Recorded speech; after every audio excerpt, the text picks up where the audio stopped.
ये जब मैं राजनीति में नहीं थी तो मेरा काम होता था सोनिया जी और राहुल जी का चुनाव लड़ाना रायबरेली और अमेठी में। तो आप सबने कहा कि आप बहुत खुश हैं कि आज आप यहाँ हैं। आप यहाँ इसलिए हैं कि जो भी चुनाव लड़ता है ज़मीन पे वो जानता है कि चुनाव लड़ने वाला कौन है।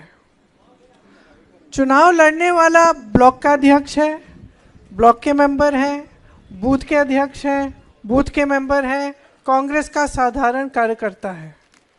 अगर आप नहीं लड़ते हो तो कोई चुनाव नहीं जीत सकता।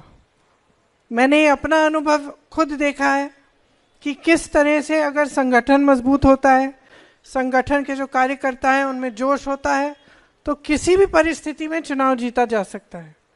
जब मैं पहले सोनिया जी का चुनाव लड़ने गई तो उस समय भाजपा की सरकार प्रदेश में भी थी, केंद्र में भी थी, और बहुत कठिन परिस्थितियों में हम चुनाव लड़े। उस समय ब्लॉक की कमेटियां भी नहीं थी।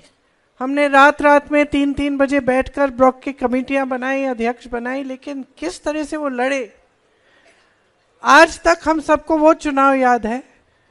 क्योंकि मुश्किल से मुश्किल समय में हमारे कार्यकर्ता हमारे लिए खड़े रहे, हमारे कार्यकर्ता हमारे लिए लड़े और उन्होंने दिखा दिया कि चुनाव हिम्मत से जीता जा सकता है। आज जो यहाँ की परिस्थितियां हैं वो मुश्किल हैं, कोई ये नहीं कह रहा है कि आसान है। आप खड़े हो, आप यहाँ हो, यही बहुत बड़ी बात है कि जैसे आपने कहा, आपका नाम क्या है? जैसे आपने कहा कि आपको बहुत मुश्किल परिस्थितियों में लड़ना पड़ रहा है, दबाव है, प्रशासन है, बड़े बड़े नेताओं पे भी प्रशासन का दबाव होता है, अलग तरह के दबाव होते हैं, लेकिन आप पे एकदम वहाँ पे अपने गांव में, अपने ब्लॉक में प्रशासन का दबाव आता है, डराया जाता है, धमकाया जाता है, लेकिन आप खड़े रहते हो। तो सबसे पहले मैं ये कहना चाहती हूँ कि आपको अपने आप में गर्व होना चाहिए।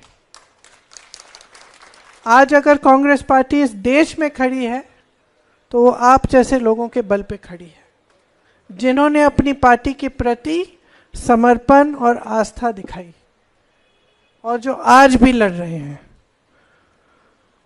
तो आज इस चुनाव में हमारे सबसे बड़े योद्धा कौन है? आप हैं।